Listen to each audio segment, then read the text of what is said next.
The restaurant went silent when Chike Okonkwo's trembling hands reached for the half-eaten plate of jollof rice on the neighboring table.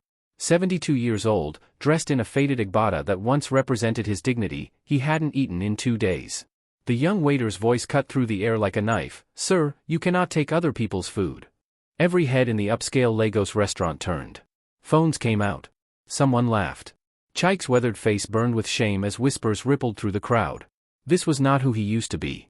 This was not the man who once owned 3 properties in Victoria Island, who sent his children to the best schools, who provided for everyone who asked.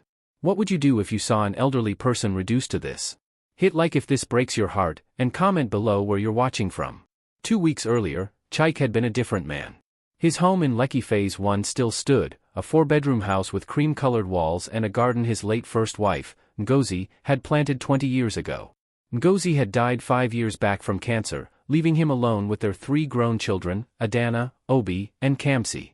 They visited occasionally, but they had their own lives, their own families scattered across Lagos. Then came Folktale. She was 43 to his 72, a widow he'd met at his church, Covenant Life Assembly. She had a warm smile, always wore beautiful Ankara dresses, and seemed genuinely interested in his stories about his younger days as a civil engineer. She called him Daddy with such sweetness. She cooked his favorite foods, egusi soup, pounded yam, pepper chicken. Within 6 months, they were married in a quiet ceremony. His children had objected, but Chike was lonely, and Folktale made him feel alive again. "You deserve happiness, Daddy Chike," Folktale had whispered on their wedding night. "Let me take care of everything for you." And she did. She took care of everything. She convinced him to add her name to the house documents, for legal protection. She suggested he transfer some money to her account, to avoid bank charges. She introduced him to her nephew, Tund, a supposed lawyer who could reorganize his assets for tax purposes. The video went viral within hours. Elderly man caught stealing food at upscale Lagos restaurant, read the caption on Instagram. The footage showed Chike's weathered hands reaching for the plate, the waiter's confrontation, and worst of all, Chike's face, the absolute defeat in his eyes as he stood and shuffled toward the exit, moving like a man 3 times his age. 10,000 views. 50,000. By evening, it had reached 500,000. The comments were merciless. Shame on him. Why don't his children take care of him? This is what happens when you don't plan for retirement. Some defended him, but their voices were drowned in the noise. What would you do if your parent was humiliated online like this? Hit like if you believe in respecting elders, and comment where you're watching from. Adana Okonkwo first saw the video at 11 p.m., scrolling through her phone before bed in her Ikoyi apartment. She recognized her father immediately, the distinctive scar above his left eyebrow, the way he hunched his shoulders when embarrassed.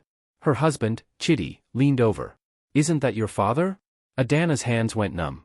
She watched the video again. And again. Her throat tightened with a mixture of horror and anger. When had this happened? Why hadn't he called her? She checked her phone logs and saw his attempted calls from 2 days ago, his text messages she'd been too busy to read. "Adana, something has happened. Please call me. It's urgent." She'd been in back-to-back meetings, planning her son's admission to a boarding school in England. She'd meant to call back. She always meant to call back. "Oh God," she whispered. "Chidi, what has she done to him?" They both knew who she was. Folktale. The woman who charmed their father while he was still grieving their mother. The woman they'd all warned him about. Adana had tried to investigate Folktale's background before the wedding, but Papa had been so defensive, so stubborn in his loneliness. Now this. Adana called her brothers immediately. Obi answered first, his voice thick with sleep from his home in Abuja. "Adana, it's past 11. Have you seen the video?" "What video?" She sent it to him. Heard his sharp intake of breath. "The video can help us," Kamsi interrupted. Her background in public relations was already formulating a strategy. "People are talking about this. There's sympathy for you, Papa. We can use that. Get media attention, pressure the police to investigate properly." "And Folktale?" Chike asked bitterly. "She's probably already sold the house. Taken the money and run." But Folktale hadn't run. That was the discovery that changed everything. Obi's friend in the land registry office called him that afternoon with information. The house hadn't been sold, it had been transferred to Folktale's name, yes, but she was now using it as collateral for a massive loan from a private lender. She and Tund were apparently planning to develop luxury apartments on the property, having lied about its true ownership history. "They're still here," Obi reported to his siblings.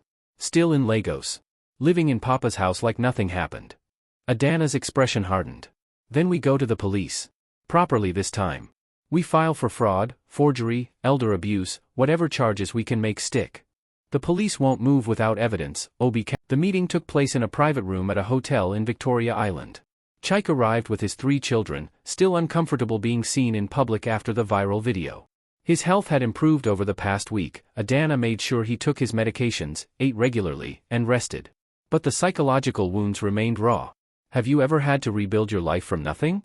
Hit like if you believe in second chances, and comment where you're watching from. Chioma Nwosu was already waiting when they arrived.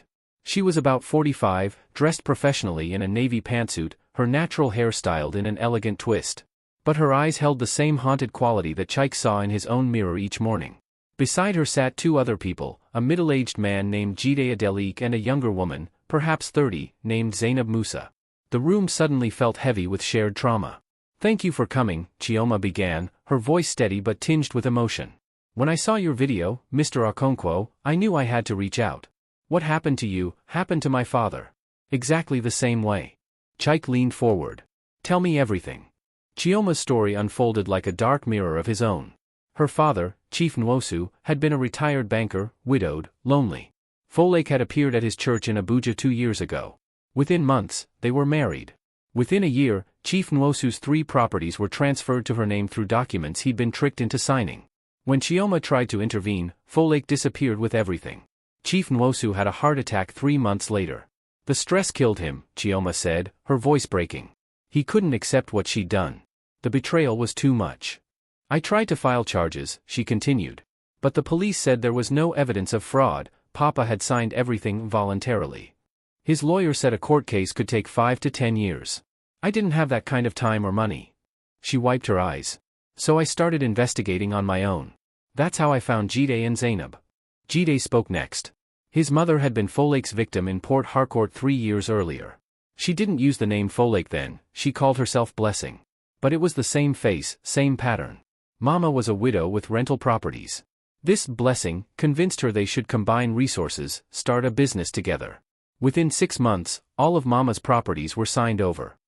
Blessing vanished. "My mother is still alive," Jide added, "but she's never recovered emotionally.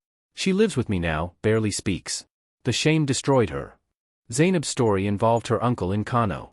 Different name again, she called herself Amina, wore hijab, convinced everyone someone would introduce him to Folklake through mutual connections. They'd plant people in the church to make it seem organic. Throughout the courtship, they'd document everything. Record conversations, track financial requests, photograph documents. When Folklake inevitably tried to steal his assets, they'd have everything needed for a criminal case: intent, deception, fraud, conspiracy. "It's dangerous," Adana warned. "If she realizes she's being watched, she could retaliate. Or disappear before we gather enough evidence." "Then we'll be careful," Chike said. "But we're doing this. I won't let her destroy another family." Over the next 2 weeks, they put their plan in motion. Chief Raymond was surprisingly good at playing the lonely widower, perhaps because parts of it were real after his wife's death. He joined Holy Trinity Church in Victoria Island, where Folklake and Tund occasionally attended to scout new victims. Kamsi, using her PR contacts, planted stories about Chief Raymond in society pages, mentions of his successful petroleum business, his multiple properties, his search for a charity to donate to in his late wife's memory. They made him irresistible bait. It took 12 days before Folklake made contact. She approached him after Sunday service, introduced herself as a widow who understood his grief. She wore white, the mourning color, and spoke softly about losing her husband 3 years prior. Chike, watching from across the parking lot in a borrowed car, felt his blood boil at her performance. "She's good," Obi muttered beside him, recording everything with a long-range camera. "I almost believe her myself." "That's why she's gotten away with it so many times," Chike replied grimly. Chief Raymond played his part perfectly, showing just enough interest while seeming slightly overwhelmed by her attention. They exchanged phone numbers. Over the following days, Folklake called him regularly, offering to cook for him, inviting him to church events, slowly building trust. Meanwhile, the team worked other angles.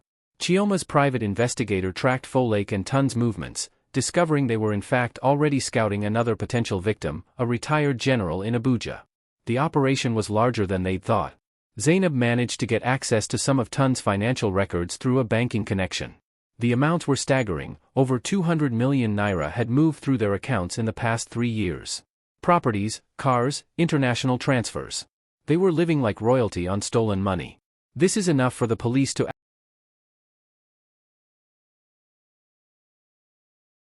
The law office of Betrayal and Associates sat on the third floor of a sleek building in Victoria Island.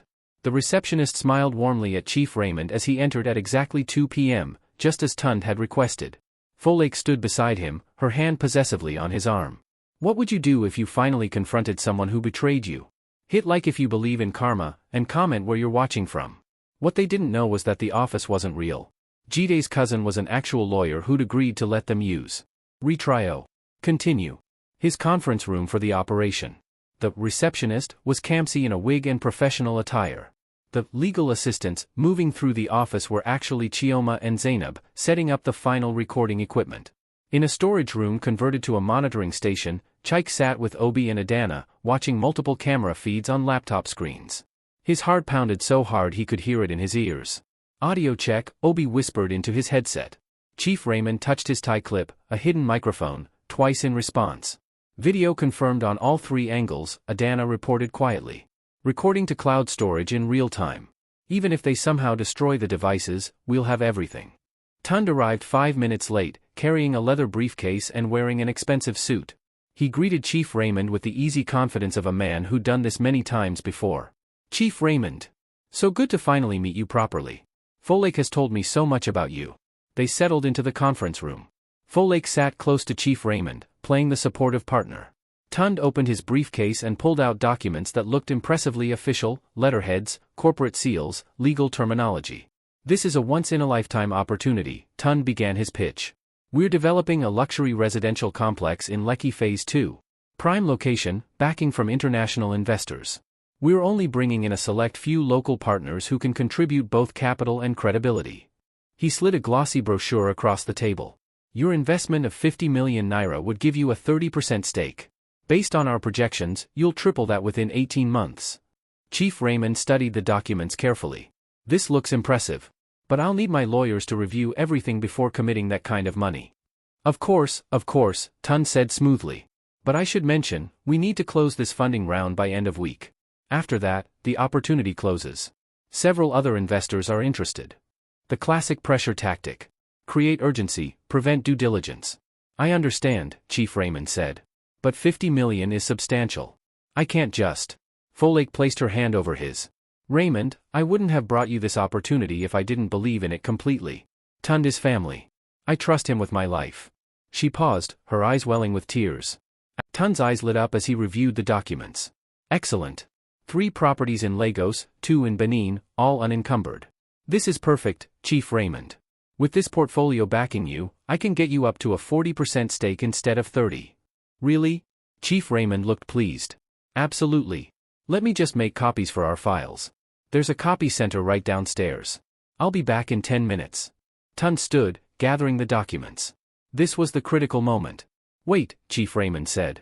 Those are my original titles. I should come with you. They'll be safe with me, Tund assured him. I'm literally just going downstairs. Plus, you and Folktale should have a moment to discuss this privately, it's a big decision. When I come back, we'll finalize everything. Before Chief Raymond could object further, Tund was out the door. In the monitoring room, Obi spoke rapidly into his headset, he's moving. Team 2, follow him. Do not let him out of sight. They watched on another screen as Tund left the building, but he didn't go to any copy center. He headed straight for a car parked 2 blocks away, where another person waited. Chioma's private investigator, following in an unmarked vehicle, captured everything on video. He's meeting someone, the investigator reported via radio. Male, approximately 45. They're looking at the documents together, now they're photographing each page. Professional setup, lightbox, high-res camera. They're creating forgery templates, Adana breathed. Right now. In broad daylight. Do we move in? Obi asked tensely. Not yet, Chike said, though every instinct screamed to stop this. We need them to attempt the actual fraud. If we stop now, they'll claim they were just making copies for files, nothing criminal. They watched Tund photograph every document from multiple angles. The whole process took 12 minutes. Then he calmly walked into an actual copy center, made legitimate copies, and returned to the office. Sorry for the delay, Tund said cheerfully, handing the originals back to Chief Raymond. Long line. But we're all set now. So, shall we finalize this partnership? Actually, Chief Raymond said slowly, I've been thinking while you were gone. This is moving very fast. I'd like to take these documents home, have my lawyer review everything overnight, and give you my answer tomorrow. Folklake's smile tightened almost imperceptibly. Raymond, the deadline. I understand there's a deadline, he said firmly. But 50 million naira isn't a small amount. One more day won't matter if this is truly a good opportunity. Tun and Folklake exchanged a glance. For a moment, the mask slipped. Chike could see the calculation in their eyes, the frustration. Of course, Tun finally said. A prudent businessman always does his due diligence. How about this, we meet tomorrow at 10 a.m., same place. That gives you tonight to review everything. But Chief Raymond, I must be honest, if you're not ready to commit tomorrow, I'll have to offer your slot to the other interested investor. I can't hold it longer than that. That's fair, Chief Raymond agreed. They shook hands. Folklake hugged Chief Raymond goodbye, whispering something in his ear that made him smile. Mr. Okonkwo, I've reviewed everything you've sent me. It's compelling, but I need them caught in the actual act of fraud. Not attempt, actual commission. Otherwise, their lawyers will tear our case apart.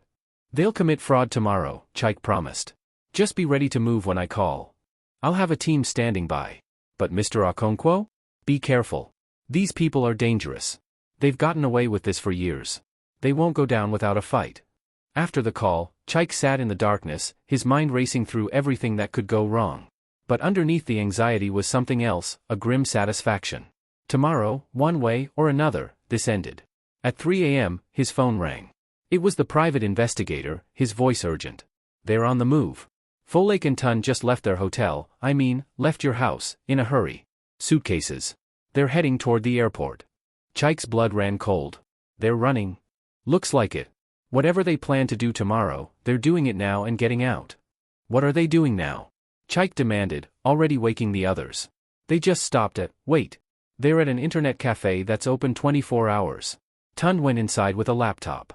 He's submitting the forged documents electronically, Adana said, now awake and listening. He's going to attempt the property transfers online, tonight, then flee before anyone notices. We have to stop them, Obi said. No, Detective Musa's voice came through speakerphone. Chike had called him immediately. Let him submit the documents.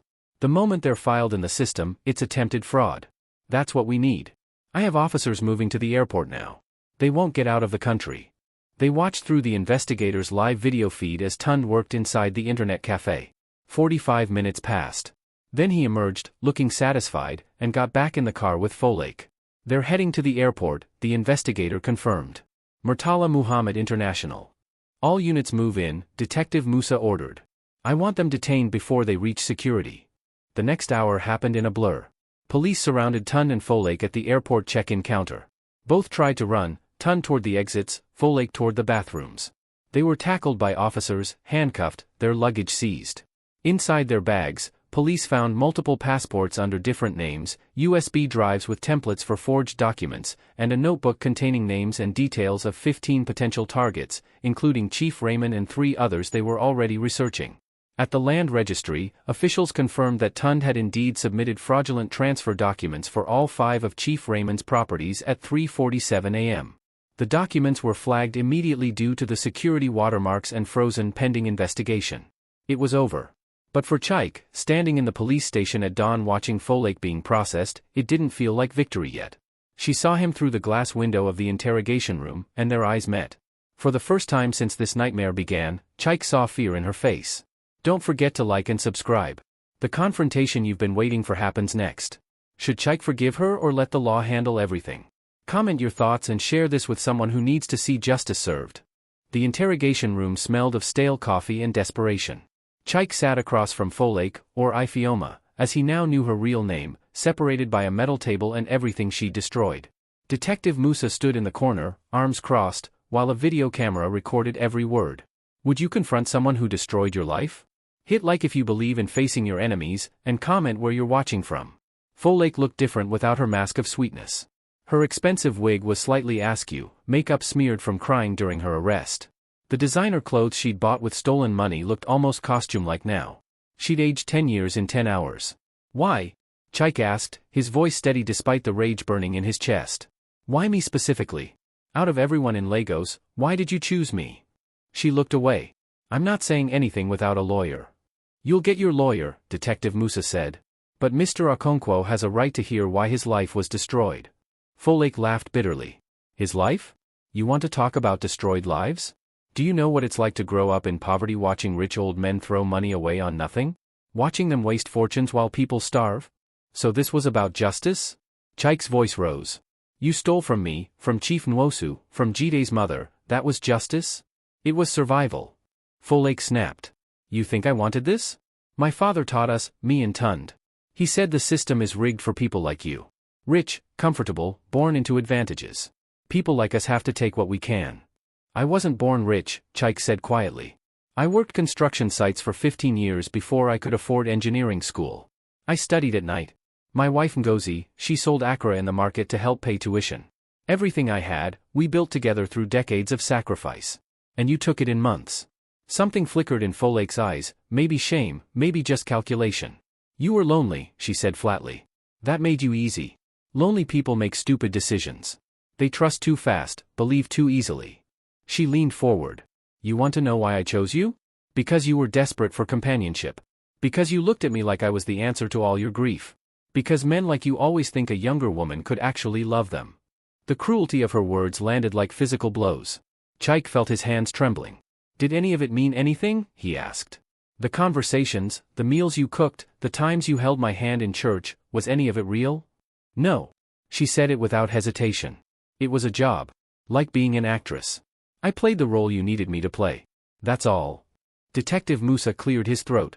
Ms. Obiagu, you might want. That's why you kept doing it even after you had millions. You're not a victim of poverty, you're a predator who found vulnerable prey. For just a moment, her mask slipped completely. And what Chike saw underneath was far worse than greed. It was emptiness. A void where empathy should have existed. Maybe you're right, Folake whispered. Maybe I am a predator. But you were still prey. And prey gets eaten. That's just nature. As police led her away, Chike remained in the interrogation room, feeling hollow. He'd expected confronting her to bring closure, satisfaction, relief. Instead, he just felt tired. Adana found him there 20 minutes later. Papa, come on. Let's go home. Home, he repeated bitterly. I don't have a home anymore. You're staying with me for now. That's home. She helped him stand. The prosecutor says with Tund and Folake both giving statements, even though they're blaming each other, and with all our evidence, this is one of the strongest fraud cases they've seen. They'll both be convicted. And my house? That's more complicated. Adana sighed. The property transfer documents were fraudulent, so technically the house is still legally yours. But Folake took out loans against it. The lenders are claiming rights. It's going to be a legal battle that could take years. I'm 72 years old, Adana. I don't have years. Then we'll fight fast. I've already hired the best property lawyers in Lagos. We'll get your house back, Papa. I promise. But Chike wasn't sure he wanted it back. The thought of living in those rooms where Folake had deceived him, where he'd been so thoroughly fooled, made him feel sick. They left the police station to find a crowd of reporters waiting. The story had broken, elder fraud ring busted after viral video, read one headline. Cameras flashed as journalists shouted questions. Mr. Okonkwo, how do you feel about your wife's arrest? Will you testify at the trial? What message do you have for other elderly people who might be targeted? Chike stopped, looking at the cameras. Adana tried to pull him toward the car, but he held up a hand. I have something to say. The crowd quieted, recording devices raised. 3 weeks ago, I was humiliated in a restaurant. That video went viral, and I became a joke. An old man too desperate, too foolish, too weak to feed himself. His voice grew stronger. But I want other elderly people to know, being victimized does not make you weak. Being betrayed does not make you a fool. These criminals are professionals who target our loneliness and grief. They're skilled manipulators who exploit our basic human need for companionship. He paused, gathering his thoughts. I'm standing here today because my children refused to let me give up. Because other victims found the courage to speak up. Because good people, police, lawyers, investigators, decided to fight for justice. To anyone watching who has been scammed, who has lost everything to fraud, you are not alone. Don't be ashamed. Report it. Fight back. Your life is not over. The reporters burst into new questions, but Adana finally pulled him to the car. As they drove away, Chike saw his reflection in the window, an elderly man who looked exhausted, haunted, but somehow not quite broken. That evening, Chioma, Jide, and Zainab came to Adana's house. They sat together in the living room, these people bound by shared trauma and now by shared victory. The prosecutor wants all of us to testify, Chioma said. She's building a case that shows pattern and predation. With everyone, Chike thought about it for days. Finally, he walked through the house one last time. Adana had arranged for him to visit when Folklare's belongings were being removed by police. He walked through each room, remembering. The kitchen where Ngozi had taught Adana to cook. The living room where they'd celebrated countless Christmas mornings. The bedroom where both joy and heartbreak had lived. And yes, the study where Folklore had emptied his bank accounts while he slept. But the house was just a house. His family was his family, whether they lived there or not. Sell it, he told Adana. Let someone else make happy memories there. I'm ready for something new. The sale went through quickly. After settling debts and legal fees, Chike had 145 million naira remaining. He used part of it to buy a small, comfortable apartment in a quiet neighborhood near Adana. The rest he divided, some for his children's futures, some invested for his own security. And some he donated to start a foundation. The Elder Protection Initiative launched 3 months after Folklore and Tun's arrest. Chike worked with Chioma, Jide, and Zainab to create an organization that educated elderly people about fraud, provided free legal help to victims, and advocated for stronger laws against elder abuse. We can't stop every scammer, Chike said at the foundation's first press conference. But we can make sure victims know they're not alone. That there's help available. That their age doesn't make them disposable or unworthy of justice. The foundation grew quickly, funded by donations and grants. They held workshops at churches and community centers. Created hotlines for reporting fraud. Partnered with police to train officers on elder abuse cases. And slowly, the shame that had consumed Chike began to transform into purpose. But he wasn't done with Folklore yet. Don't forget to like, subscribe, and turn on notifications for the final chapters. Will Chike find peace, or will the trial bring more pain? Comment your thoughts and share this powerful story with someone who needs to hear it. The courtroom was packed the day Folklore Obiagu's trial began. Media crews lined the back wall, families of victims filled the benches, and security was unusually tight. Chike sat in the front row between Adana and Obi, his hands folded in his lap, his expression unreadable. If you were Chike, could you face your abuser in court? Hit like if you believe in justice over revenge, and comment where you're watching from. Folklore entered in prison uniform, her hair natural now without the expensive wigs, her face bare of makeup.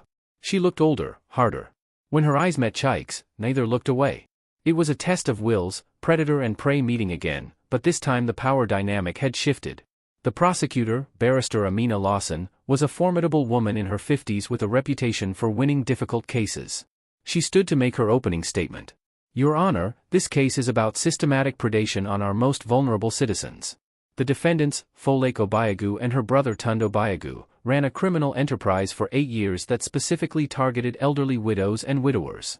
They weaponized grief and loneliness. They stole not just money but dignity, security, and in 3 documented cases, they destroyed victims so completely that it contributed to their deaths. She gestured to the gallery where victims and their families sat. These are not faceless crimes.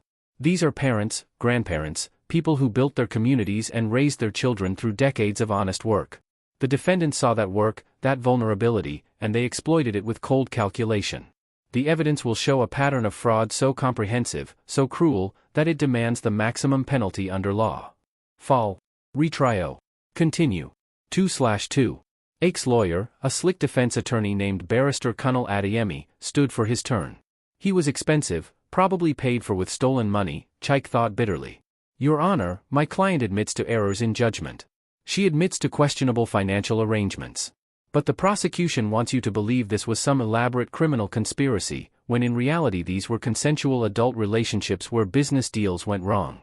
Mr. Okonkwo willingly married my client. He willingly signed documents. No one forced him. He was deceived, someone shouted from the gallery.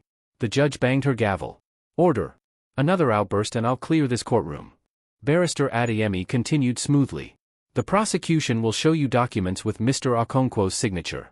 They'll claim fraud, but they cannot prove my client intended criminal deception. At most, these are civil disputes that should never have reached criminal court. The trial proceeded over the next 3 weeks. Witness after witness took the stand. Chioma testified about her father's decline and death. Jide's mother, coaxed out of her silence for this one crucial moment, described in a trembling voice how Blessing had stolen everything while pretending to be her friend. She came to my house every day, Mrs. Adelik whispered. She cooked for me. Prayed with me. I thought God had sent her to help me through my grief. But she was just studying me. Learning how to destroy me. Zainab's uncle, speaking via video link from Kano, recounted how Amina had convinced him she was a devout widow who shared his faith. She quoted the Quran perfectly. She wore hijab. She seemed so sincere. How was I to know it was all performance? The financial expert testimony was devastating. Charts showed money flowing from victims' accounts into complex networks of shell companies and offshore accounts. The prosecution traced 450 million naira stolen over 8 years, with only 180 million recovered so far. The rest was gone, spent on luxury goods, international travel, real estate that had already been sold.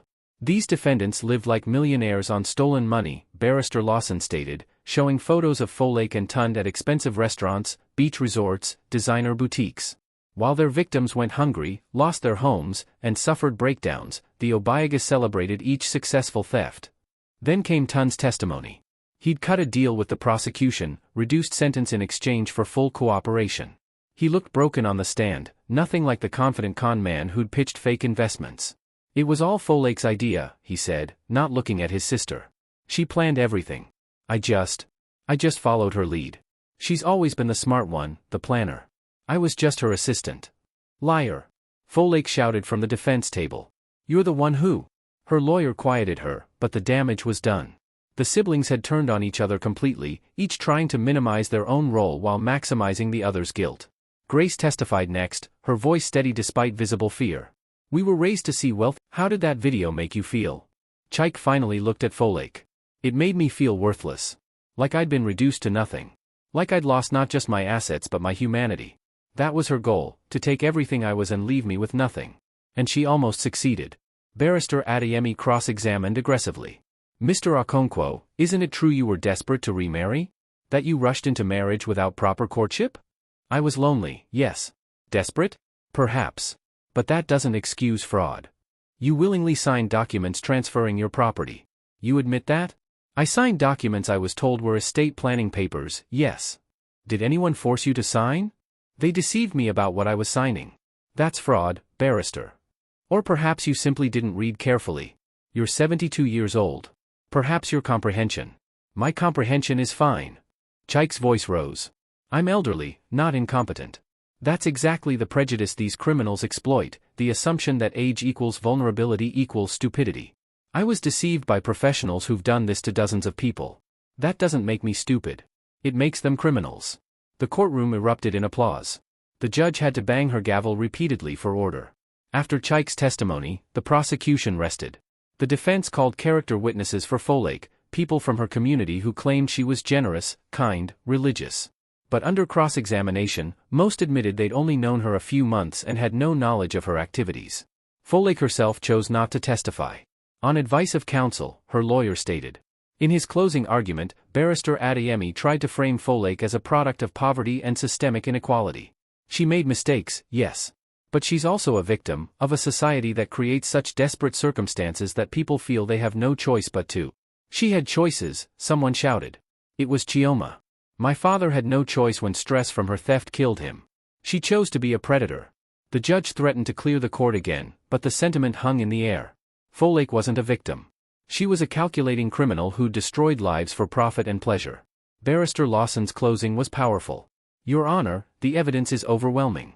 27 victims over 8 years. 450 million naira stolen. 3 deaths directly linked to the emotional trauma these defendants caused. Pattern evidence, financial records, confessions, expert testimony, everything points to systematic, premeditated fraud targeting our most vulnerable citizens. But this case is about more than just these defendants. It's about sending a message that elder fraud will not be tolerated. That our senior citizens deserve protection, respect, and justice. The defendants showed no mercy to their victims. I ask that this court show them the full weight of the law. The jury deliberated for 6 hours. When they returned, the courtroom was so quiet Chike could hear his own heartbeat. On count 1, fraud, how do you find? Guilty. On count 2, forgery? Guilty. On count 3, theft? Guilty. On count 4, conspiracy? Guilty. Guilty. Guilty. Guilty. 17 counts in total. Guilty on every single one. Folake showed no emotion as the verdicts were read. Tund openly wept. Sentencing came 2 weeks later. The judge, a stern woman in her 60s who'd made her reputation on tough fraud cases, looked down at the defendants with clear disdain. In my 30 years on the bench, I have rarely seen crimes as calculated and cruel as yours. You didn't just steal money, you weaponized human connection. You turned trust into a tool of destruction. You targeted people specifically because age had made them vulnerable, then you destroyed them systematically. Mr. Tunde Baigu, I recognize you've cooperated with authorities and shown some remorse. Therefore, I sentence you to 12 years imprisonment with no possibility of parole before 8 years served. You will also pay restitution to all victims from any assets recovered. Ms. Folklore Baigu, you masterminded this enterprise. You showed no remorse. Even now, you show no understanding of the harm you've caused. Later, as people began to leave, Jide's mother approached Chike. She'd barely spoken since her testimony, but now she took his hand. Thank you, she whispered. For being brave enough to fight. I couldn't do it alone. But together we were strong enough. Chike squeezed her hand. We're still strong enough. For whatever comes next. And something was coming next. As the trial had progressed, Kamsi's media campaign had sparked a national conversation about elder fraud. Legislators had taken notice. A parliamentary committee had formed to investigate the prevalence of such crimes and propose stronger protections. They want you to testify before Parliament, Kamsi told Chike a few days after sentencing. To speak about your experience and recommend policy changes. Me? I'm not a politician or a lawyer. You're a survivor, Adana interrupted. You're the face of this issue now. Whether you wanted to be or not, Papa, people listen when you speak. So Chike prepared his testimony. He worked with lawyers, advocates, and other victims to craft recommendations, mandatory financial safeguards for senior citizens, better police training on elder fraud, stricter penalties for those who target the elderly, and public education campaigns about romance scams. The night before his parliament testimony, Chike sat alone in his new apartment. It was smaller than his old house, simpler, but it was his. Truly his, bought with money he'd earned, in his name alone. No one could take it from him. He thought about Ngozi, about what she would say if she could see him now. She'd probably laugh at the irony, her quiet, bookish husband becoming a public advocate, speaking before Parliament, leading a foundation. That had never been his nature. But trauma changes people. Sometimes it breaks them. Sometimes it reveals strengths they never knew they had. His phone buzzed with a message from an unknown number. Mr. Okonkwo, you don't know me, but I saw your trial on the news. My mother was scammed by a man who used the same tactics. She's too ashamed to report it. Seeing your courage, maybe it will help her find hers. Thank you for speaking up. Messages like that had been coming for weeks. Each one reminded Chike why this mattered, why his humiliation in that restaurant, as painful as it had been, had ultimately served a purpose. Sometimes you have to fall publicly to rise powerfully. Tomorrow, he would speak to Parliament.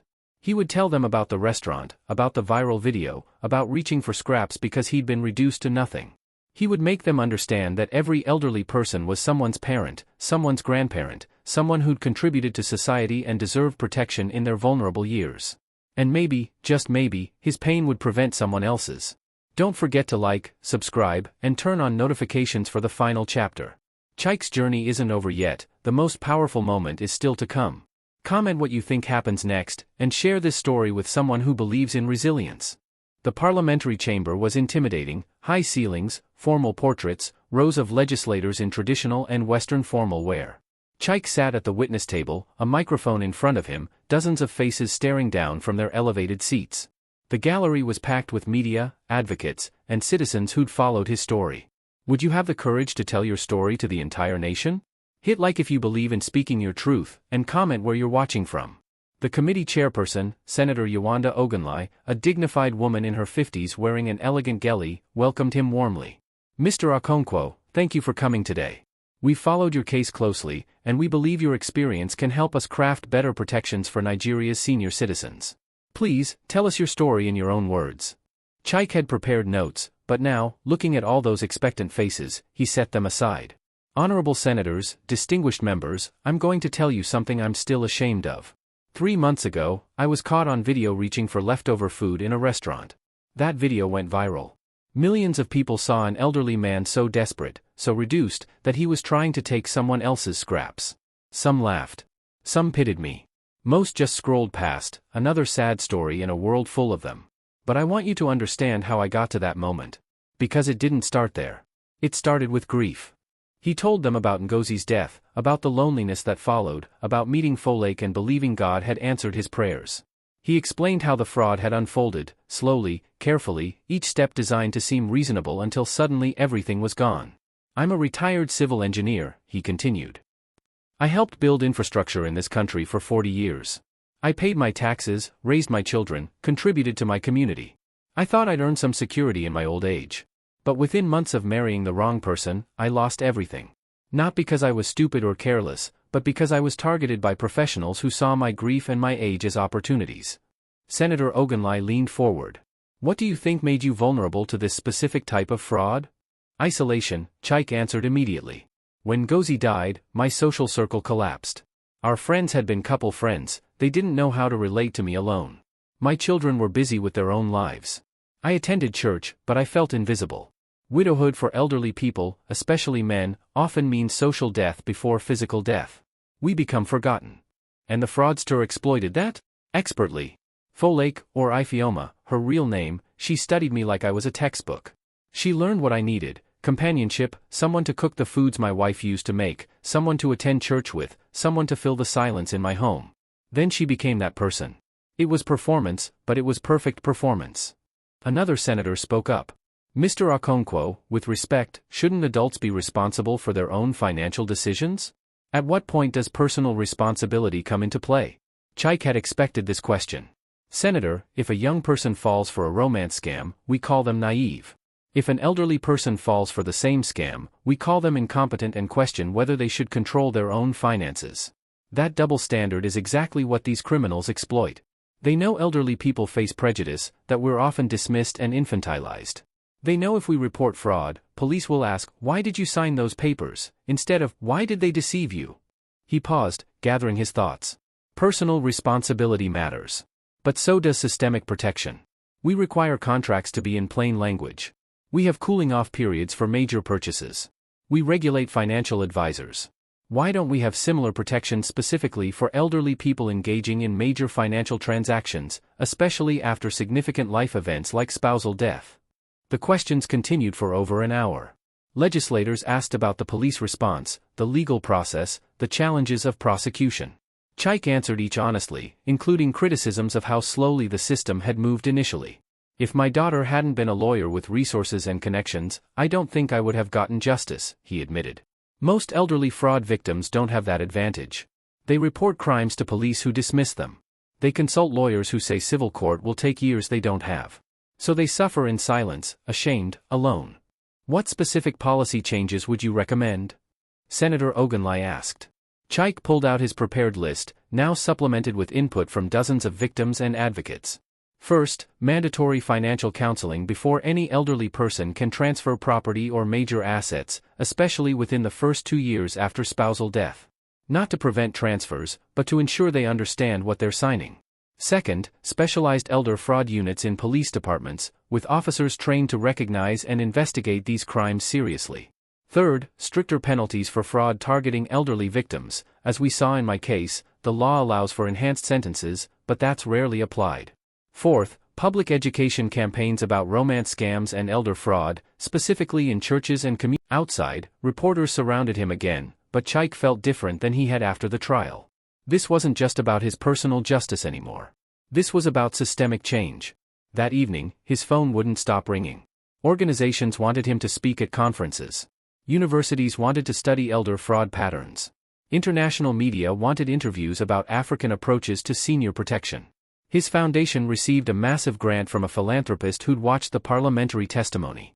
"You've become famous, Papa," Kamsi said, scrolling through social media mentions. "Look at this, #Justice for Chike is trending. People are sharing their own stories of family members who were scammed." "I never wanted to be famous," Chike sighed. "I just wanted my house back." "And now you have something better," Adana said. "Purpose. Impact. Legacy." He supposed that was true. His house, it had been sold to good people who were raising their family there. That chapter was closed. But new chapters were opening rapidly. The Elder Protection Initiative expanded to multiple cities. They trained volunteer advocates, published guides on recognizing fraud, and partnered with banks to flag suspicious transactions involving elderly accounts. Within 3 months, they'd helped 8 victims recover stolen assets and prevented 11 attempted frauds. Chike became the face of elder advocacy in Nigeria. He spoke at churches, community centers, universities. He met with police commissioners and banking executives. He testified at 2 more legislative hearings on related issues. But his most meaningful work happened quietly. Once a month, he held support groups at the foundation office for fraud victims. They'd sit in a circle, elderly people from all backgrounds, united by shared trauma, and talk. Some cried. Some raged. Some just needed to be heard by people who understood. I thought I was the only one stupid enough to fall for this, an elderly woman named Mama Ngozi said at one meeting. I was so ashamed I couldn't tell my children. You're not stupid, Chike told her gently. You're human. You trusted someone who betrayed that trust. That's on them, not you. But I should have known. Should you have known that person was a professional criminal? That they'd spent months researching you, crafting a perfect performance? No. The only people who should have known are the criminals who knew exactly what they were doing. These sessions slowly helped participants rebuild their sense of self-worth. Chike watched people arrive broken and leave with fragile hope. It didn't fix everything, some wounds were too deep, but it helped. 6 months after Folklare's sentencing, Chike received an unexpected letter. It was from her, postmarked from Kirikiri Maximum Security Prison. He almost threw it away unopened. But curiosity won. Mr. Okonkwo, it began, and even her handwriting looked different, less confident, more uncertain. I don't expect forgiveness. I don't deserve it. But my lawyer suggested I write to my victims as part of my appeal for parole consideration years from now. So here's what I'm supposed to say: I'm sorry. I was wrong. I found God in prison and I'm a changed person. But that would be another lie, wouldn't it? Another performance. So let me tell you the truth instead. I'm not sorry I did it. I'm sorry I got caught. I'm not reformed. I'm just trapped. If I could do it again, smarter, without getting caught, I probably would. Because you were right that day in the interrogation room. I'm empty inside where empathy should be. I've always been empty. My father taught me that people are either predators or prey. That wealth is stolen, not earned. That the only difference between rich and poor is who's willing to take what they want. I believed him. Maybe I still do. But here's the thing, prison has taught me that I was wrong about one thing. I thought elderly people were weak. That age made you prey. But you weren't weak. You survived what I did to you. You fought back. You won. And now you're helping others survive too. I destroyed your life, and you built something better from the ruins. I had everything I stole from you, and I wasted it on nothing. So maybe I was the weak one all along. I don't expect an answer to this letter. I don't want forgiveness.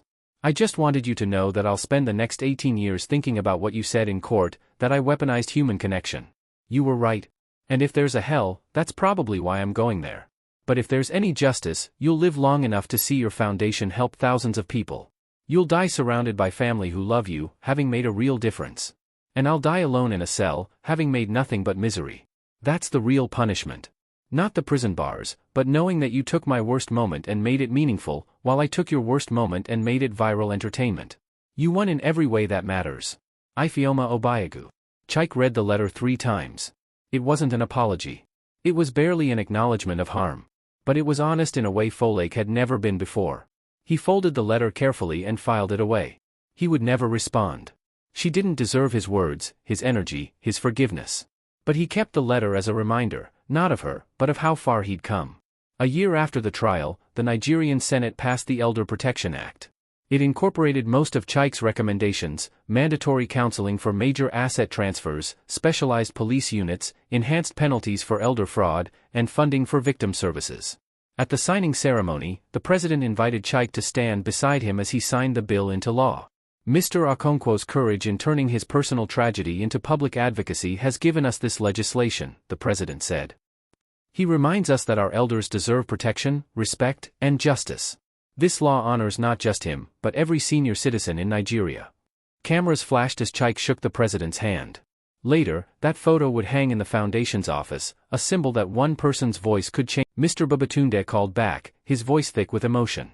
You saved me, Mr. Okonkwo. You saved me from becoming another victim. No, Chike corrected gently. You saved yourself by trusting your instincts and asking for help. That's what I want every elderly person to know: asking for help isn't weakness. It's wisdom. Over the next year, the foundation prevented 43 known fraud attempts. They helped 28 victims recover partial or full assets.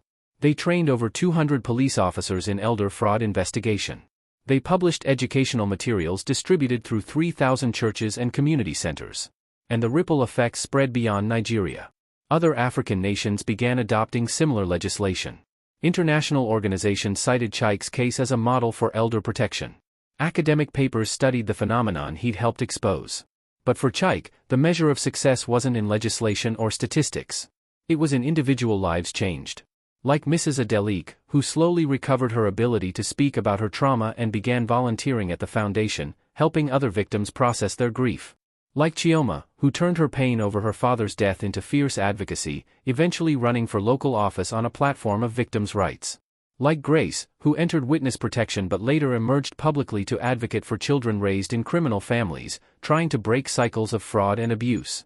And like his own children, Adana, Obi, and Kamsi, who told him they were proud of how he'd transformed humiliation into purpose.